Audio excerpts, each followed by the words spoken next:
Այսօր կսկսենք խոսել գրաֆների մասին։ Կսահմանենք, թե ինչ է գրաֆը և որտեղ է այն օգտագործվում։ Կծանոթանանք գրաֆների տեսության հիմնական տերմիններին։ Կդիտարկենք գրաֆների տեսակները և համակարգչի մեջ գրաֆ պահելու մեթոդները։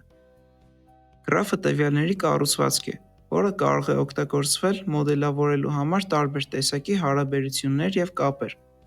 Դրանք կազմված են գագաթներից և կողերից։ Գագաթները հիմնականում համարակալված են ամբողջ թվերով, սկսած 0-ից կամ 1-ից։ Գրաֆները հանդիպում են բազմաթիվ ոլորտներում, ինչպիսիք են սոցիալական ցանցերը, առաջարկման համակարգերը, տրանսպորտային ցանցերը, համակարգչային ցանցերը և այլն։ Օրինակ, սոցիալական ցանցերում ամեն գագաթ կարելի է պատկերացնել որպես անձ, ով գրանցված է այդ սոցիալական ցանցում։ Կողերը, որոնք դուրս են գալիս գագաթից, ցույց են տալիս, թե որ անձինք են գտնվում տվյալ անձի ընկերների ցուցակում։ Այս գրաֆի օրինակում երկրորդ համարով անձի ընկերների ցուցակում գտնվում է միայն երրորդ համարով անձը։ Երրորդ համարով անձի ցուցակում գտնվում են 0, 6 և 2 համարով անձինք։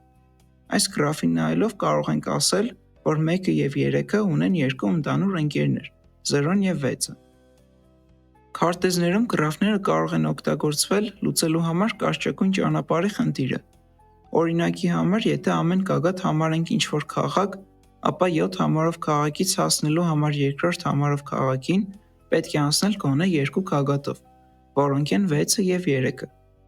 Գոյություն ունի նաև ավելի երկար ճանապարհ, օրինակ 7, 6, 1, 0, 3, 2-ը։ Գրաֆները կարող են լինել ուղղորդված կամ ոչ ուղղորդված։ Ուղղորդված գրաֆներում կողերը ունեն ուղղություն։ Աջ պատկերում ցույց է տրված ուղղորդված գրաֆի օրինակ։ Օրինակ, ուղղորդված գրաֆում 1 համարով գագաթից հնարավոր է գնալ միայն 6 համարով գագաթ, իսկ ոչ ուղղորդված գրաֆում 1 համարով գագաթից հնարավոր է գնալ 6, 0 և 5 գագաթներ։ Ուղղորդված գրաֆները կարող են քարտեզներում օգտագործվել ցույց տալու համար միակողմանի ճանապարհները, կամ սոցիալական ցանցերում անձը կարող է լինել մյուս անձի հետևորդ, սակայն մյուսը հնարավոր է առաջին անձի հետևորդ չէ։ Նկատենք, որ ուղղորդված գրաֆներում նույնպես կողերը կարող են լինել երկկողմանի։ Օրինակ, կող գոյություն ունի և 3-ից դեպի 6 և 6-ից դեպի 3։ Բացի ուղղորդված լինելուց, գրաֆները կարող են լինել նաև կշռված։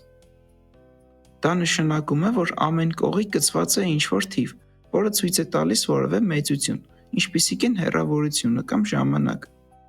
Ճանապարհների օրինակով այդ թիվը կարող է ցույց տալ, թե քանի ժամ է պահանջվում մեկ քաղաքից մյուս քաղաք տեղափոխվելու համար։ Օրինակ, 0-ից 1 քաղաք հասնելու համար ավելի արագ կլինի նախ 0-ից գնալ 5, հետո 5-ից 1, ընդհանուր ծախսելով 4 ժամ, քան միանգամից 0-ից գնալ 1, ծախսելով 10 ժամ։ Բնականաբար, ոչ կշռված գրաֆում 0-ից 1 հասնելու կարճագույն ճանապարհը 0-ից միանգամից 1 գնալն է։ Նշենք, որ գրաֆը միաժամանակ կարող է լինել և ուղղորդված, և կշռված։ Շարունակենք խոսել հիմնական սահմանումներից։ Գրաֆներում գագաթների հաջորդականությունը, որտեղ հարևան գագաթները միացված են կողով, կոչվում է ճանապարհ։ Ճանապարհի օրինակ է 0, 1, 9, 0, 8, 3-ը։ Այն ճանապարհը, որտեղ բոլոր գագաթները իրարից տարբեր են, կոչվում է պարզ ճանապարհ։ Պարզ ճանապարհի օրինակ է 7, 8, 0, 5, 6-ը։ Այն ճանապարհը, որտեղ առաջին և վերջին գագաթները համընկնում են, կոչվում է ցիկլ։ Այլ կերպ ասած, այն ճանապարհը, որը սկսվում և ավարտվում է նույն գագաթում։ Ցիկլի օրինակ է 9, 4, 9, 1, 0, 9։ Այն ցիկլը, որտեղ բոլոր գագաթները տարբեր են, բացի առաջինից և վերջինից, կոչվում է պարզ ցիկլ։ Պարզ ցիկլի օրինակ է 0, 5, 3, 8, 0։ Մինչ այս տեսած բոլոր գրաֆները կազմված էին մեկ բաղադրիչից, սակայն գրաֆը կարող է կազմված լինել նաև մեկից ավել բաղադրիչներից։ Օրինակ, այստեղ բոլոր ենթագրաֆները հանդիսանում են մեկ մեծ գրաֆի բաղադրիչներ, կազմված 15 գագաթներից և համարակալված 0-ից 14։ Այստեղ կա 4 կապակցվածության բաղադրիչ։ Առաջինը 6, 11, 9, 2, 5, 3, 14 գագաթներից կազմված ենթագրաֆն է։ Հաջորդը 0-ից և 7-ից։ Հաջորդ բաղադրիչը կազմված է ընդամենը 1 գագաթից 4-ից, իսկ չորրորդ բաղադրիչը 1, 13, 8, 12, 10 գագաթներից կազմված ենթագրաֆն է։ Այսպիսով կապակցվածության բաղադրիչը հնարավորինս շատ քանակությամբ գագաթներ պարունակող կապակցված ենթագրաֆն է։ Կապակցված գրաֆը այն գրաֆն է, որտեղ ցանկացած գագաթից կարելի է գտնել ճանապարհ դեպի ցանկացած մեկ ուրիշ գագաթ։ Այժմ խոսենք գրաֆը համակարգչի մեջ պահելու հիմնական մեթոդների մասին։ Գոյություն ունի երկու հիմնական մեթոդ՝ հարևանության մատրից և հարևանության ցուցակ։ Առաջինը կխոսենք հարևանության մատրիցի մասին։ Այն իրենից ներկայացնում է n-անկամն չափի մատրից, որտեղ n-ը գրաֆի գագաթների քանակն է։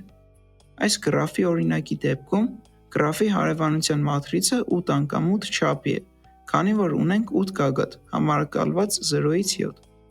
Մատրիցի յուրաքանչյուր էլեմենտ կամ 0 է կամ 1։ Եթե մատրիցի i-ի վանդակում գրված է 1, դա նշանակում է, որ i և j գագաթների միջև կա կող։ Օրինակի համար մատրիցի 4-րդ տողի 7-րդ սյունում գրված է 1, այսինքն 4 և 7 գագաթների միջև կա կող։ 6-րդ տողի 3-րդ սյունում գրված է 0, քանի որ 3 և 6 գագաթների միջև կող չկա։ Նկատենք, որ այս մատրիցի գլխավոր անկյունագծում գրված են 0-ներ, քանի որ ոչ մի գագաթ ինքն իրեն միացված չէ։ Տեսականորեն հնարավոր է, որ գագաթը կողով միացված լինի ինքն իրեն։ Այս դեպքում 3-րդ տողի 3-րդ սյունում ուղղակի գրված կլինի 1։ Մեկ այլ հետաքրքիր փաստ այս մատրիցի մասին այն է, որ այն գլխավոր անկյունագծով սիմետրիկ է։ Այսինքն մատրիցի i-j էլեմենտը հավասար է մատրիցի j-ի էլեմենտին։ Այս սիմետրիկությունը ստացվում է, քանի որ եթե i գագաթը միացված է j գագաթին, ապա j գագաթը միացված է i գագաթին։ Իհարկե, այս սիմետրիկությունը գործում է ոչ ուղղորդված գրաֆների դեպքում։ Ուղղորդված գրաֆների դեպքում հարևանության մատրիցը հնարավոր է սիմետրիկ չլինի, քանի որ եթե i-ն միացված է j-ին, դրանից չի հետևում, որ j-ն միացված է i-ին։ Այս մեթոդի հիշողության բարդությունը կազմում է n քառակուսի, որտեղ n-ը գրաֆի գագաթների քանակն է։ Մեծ n-ի դեպքում ավելի նպատակահարմար է օգտագործել հարևանության ցուցակ մեթոդը։ Այս մեթոդը իրենից ներկայացնում է n-հատ ցուցակ կամ n-հատ զանգված, որտեղ i-րդ զանգվածի մեջ գտնվում են i-ի հարևան բոլոր գագաթները։ Օրինակի համար 4 համարի զանգվածում գտնվում են 7, 1, 0։ Երկրորդ համարի զանգվածում գտնվում է միայն 6-ը, քանի որ միայն 6-ն է երկուսին կողով միացված։ Այս մեթոդի հիշողության բարդությունը կազմում է n գումարած m, որտեղ n-ը գագաթների քանակն է, m-ը կողերի։ Այսպիսով այսօր խոսեցինք գրաֆների հիմնական գաղափարների մասին, որոնք մեզ պետք կգան ցանկացած գրաֆների խնդրի հետ առնչվելիս։